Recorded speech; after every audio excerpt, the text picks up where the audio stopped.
go by Kathy Smith, and my joke is that my husband's name is Bob Smith, and when we go to a hotel, we have to be careful, you know, signing in, because nobody believes those are our real names, you know, Bob and Kathy Smith.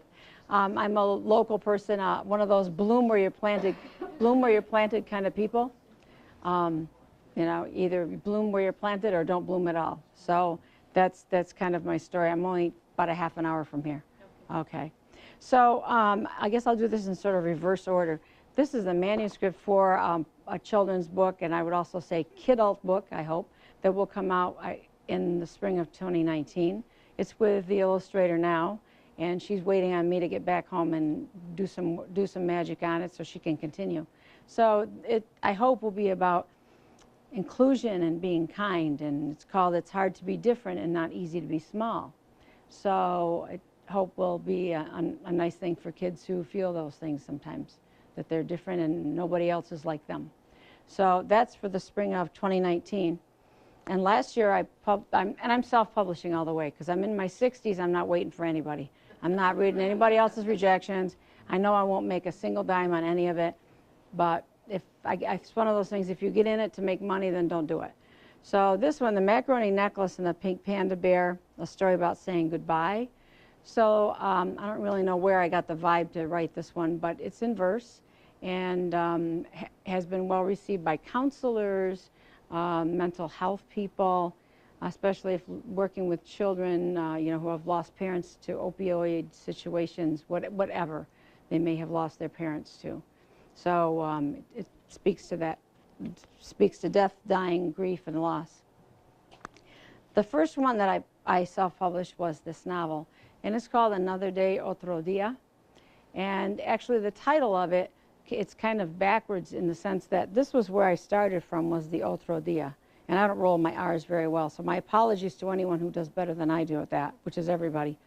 But it started with this, Otro Dia.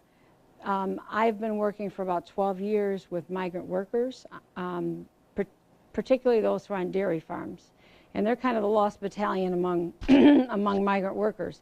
They don't get a whole lot of supervision as far as like what their housing is like, if there's a heat on in the wintertime. A lot of bad stuff happens. A lot of really bad stuff happens. So I found it interesting, and still do, that people who have so little believe in another day. But on the other hand, people who have so little, I suppose, have to believe in another day, that there's going to be something better, you know, after they're crossing those deserts and they're seeing dead people and things. A lot of what went into this book would be like, I'd be angry when I came back from tutoring because I'd listen to the bosses and all of their nastiness. Oh, awful. And so I would come home and just, you know what I mean, write just to, you know, because anger's a luxury, and like every luxury, somebody's going to pay for it. And I can go home. But if I blew my stack, which I wanted to do, I knew the migrants were going to have to pay for it. They were going to be stuck there, you know, listening to the patron, they call them, their bosses, you know, crabbing about this woman who comes and, you know, makes all this noise. Excuse me, I just want to, let me just grab that coffee. Okay. My throat is going to get dry, I'm afraid. So the people who have read this book say to me that they have learned an awful lot about migrant workers in their own communities, that they didn't even know there were migrant workers in their communities. They didn't know what their lives were like. Many of the stories that are in there, I heard from migrant workers. I mean, I certainly changed the names because I don't want to spend the rest of my life in court. You know, I did it as an adult fiction piece. I didn't do it as, you know, truthful things. There's a rape scene that's, actually a lady came up to me and she said, please tell me that's not true. And I said, no, I said, it is true. Because, and I'm sure it happens many times, but I was at a gathering of migrant workers. I had given a lady a ride. It's time to go home, and she's listening, this little Mexican lady, she's little, like short here on me. I'm short, but she's short. And she's listening to this Guatemalan lady. And I thought, well, when they're done talking, we'll go. And I stayed out of it. Finally, Maria comes over and gets in the car with me. I said, is everything okay? Todo bien. And she said, no. And I said, what's wrong? And she said, oh, the story she told me. And then I used it in the book. So when people say, was that true? And I said, well, I don't know if there were 4 guys who raped her or 5 guys. I don't know. And that doesn't matter, you know. But the incident was told to me, you know, by a lady who was sitting there listening to it. And a lot of other things that are in there are oral history, really.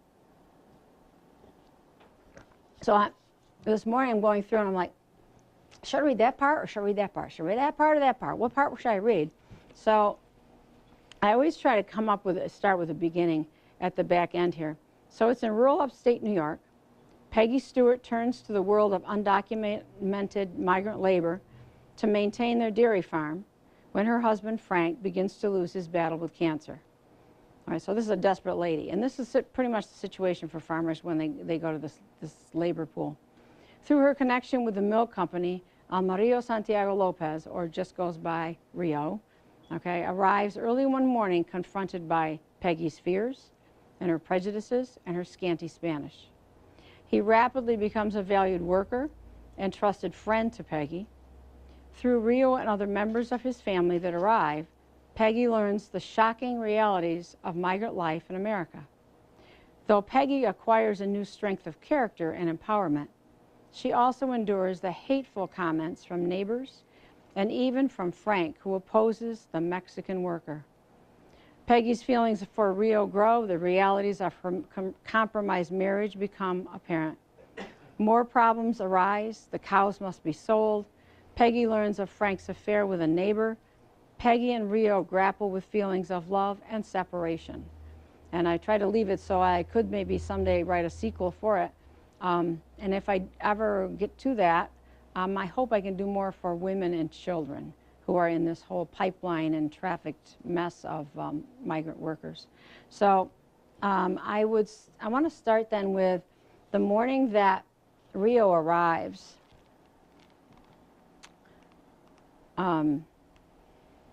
So she's been hounded by neighbors. You know, that Mexican, he's going to get you all on and he's going to rape you and steal all your money, that Mexican, you know how they are. And, you know, she's like, geez, she said, thought to herself, as skinny as I am and I got $45 in the house, what's he going to get? So people were like, better not cross him or you'll wind up with a knife in your ribs. So she's been hearing that for months and weeks.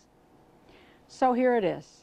It was a beautiful morning of earliest spring, full of quiet, promise, and pervasive mist. Frank was sound asleep and seemed peaceful, so I went on to start the day. Though darkness gave way to daylight, the fog that lingered made it impossible to see very far. As they were every morning, the dogs were happy to meet me at the door. These rescued border collies welcomed each day and every job in it. It seemed like they worked even harder, knowing they could have been on death row at the local shelter. They helped with cows, but their primary responsibility was infusing joy into my life, and they did it with generous gusto. They were canine counselors and companions. We happily walked together, canines with their humankind. They scampered about, playing with each other and with me, until a car suddenly stopped at the end of the driveway. Doors opened and slammed. It was too early for a social call. I forgot who might be coming and was scared, a feeling the dogs readily recognized. A cacophony of Latino music and footsteps in Spanish brought me to a full panic when I did remember who it must be, the Mexican. The dogs stood steadfast at my sides with raised hair and full growls, then began their canine protection plan of slinking out into the fog in full prey mode, their heads low to the ground, teeth chattering and noses air-scenting all the way. They circled a stranger. As he dared enter their world, he regarded them cautiously. Despite the fact that I couldn't see them, the yard light must have reflected in a way that made my presence undeniable. A man's voice began yelling, "His ear! His ear! His ear!" Whose ear? What happened to somebody's ear? What's he saying? Oh, welcome to my new world. He was saying, he's here, he's here. Then the car sped away, and he, whoever he was, had indeed arrived. There was no turning back now.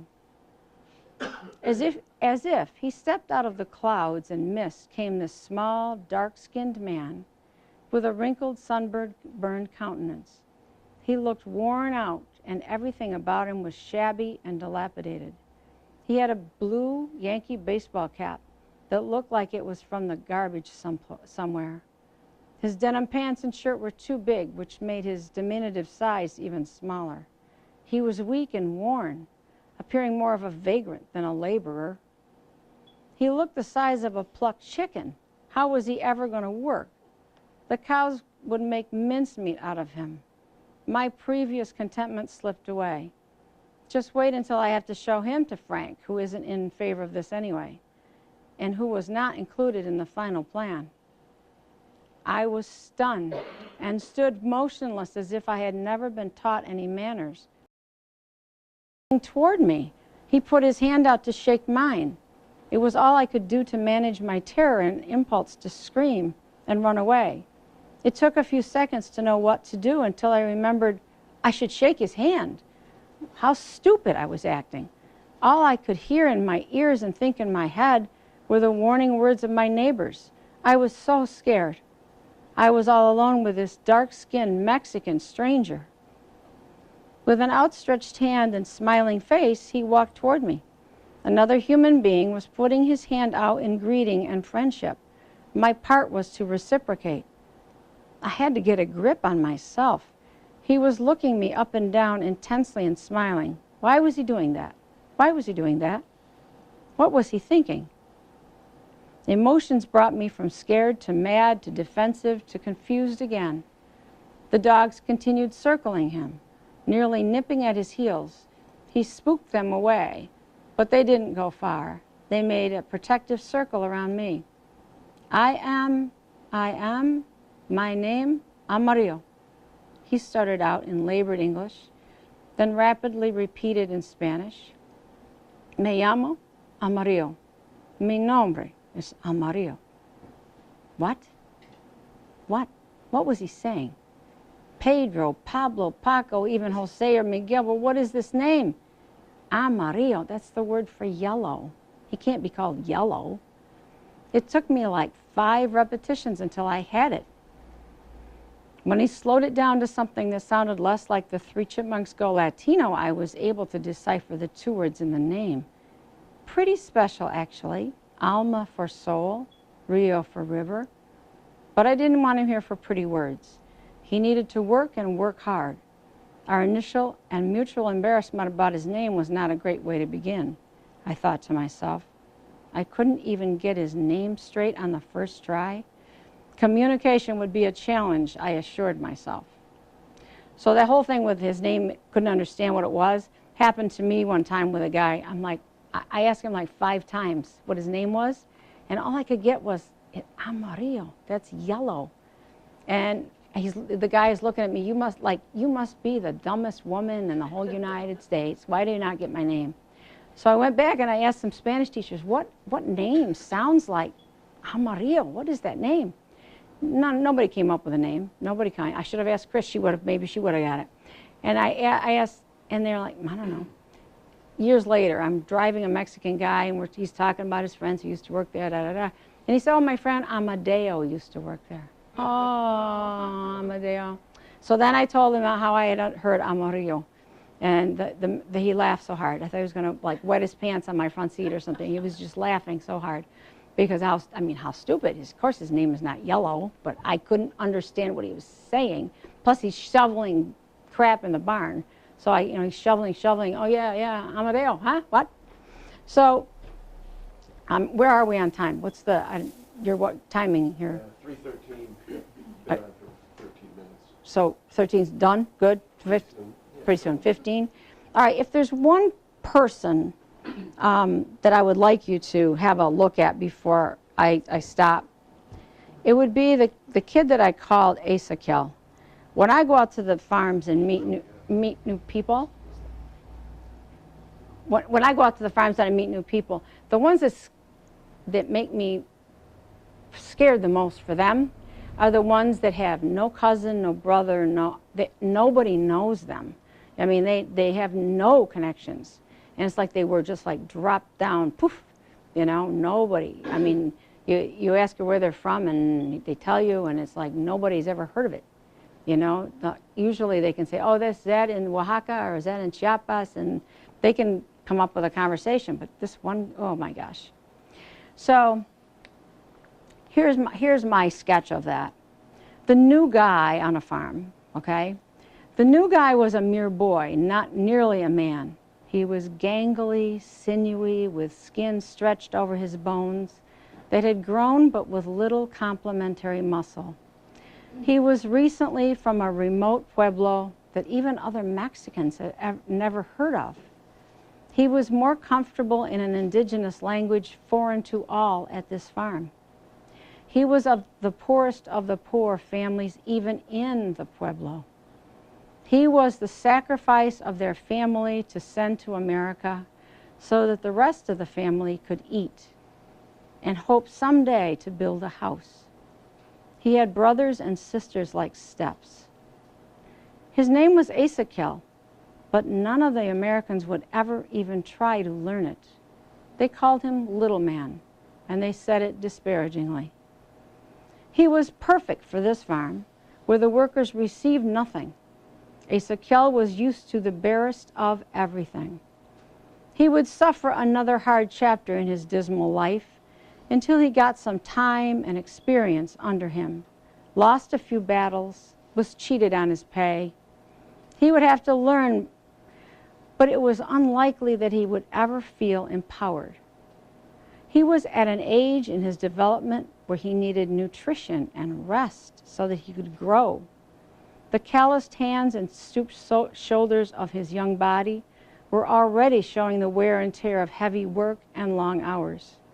He had been on the road from Mexico for 5 weeks and was still lost somewhere in the experience. He was perfect for Opa, that's the mean, rotten patron at this farm, Opa, because he would be easily intimidated and scared of the tall white patrons. Ezekiel had never had anything but want. He had never seen anything to have. He could barely expect survival and had no experience with the status of having enough or happiness or freedom from constant worry. He was numb to life and would work until he dropped if that is what the patron asked for.